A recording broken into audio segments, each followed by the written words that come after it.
Mixie ஜாரில் medium size தக்காளி 2, பூண்டு, இஞ்சி, கொத்தமல்லி, 1 டேபிள் ஸ்பூன் கர்டு இது எல்லாத்தையும் சேர்த்து நம்ம பேஸ்ட் பண்ணி வச்சுக்கலாம்.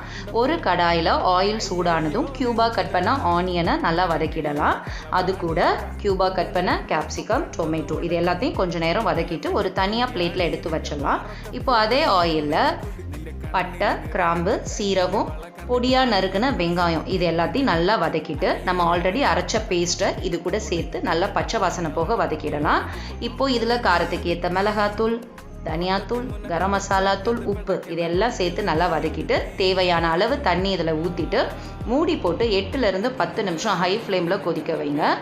இது கொதிச்சு வரும்போது எண்ணெய் பிரிஞ்சு வரும். அந்த டைம் நம்ம ஃப்ரை பண்ண எல்லா வெஜிடபிளையும் இதில் ஆட் பண்ணிவிட்டு 2 மினிட்ஸ் குக் பண்ணிவிட்டு கொத்தமல்லி தூவினா நமக்கு சப்பாத்திக்கு சூப்பரான ஒரு சைட் டிஷ் ரெடி. ட்ரை பண்ணி பாருங்கள். தேங்க்யூ.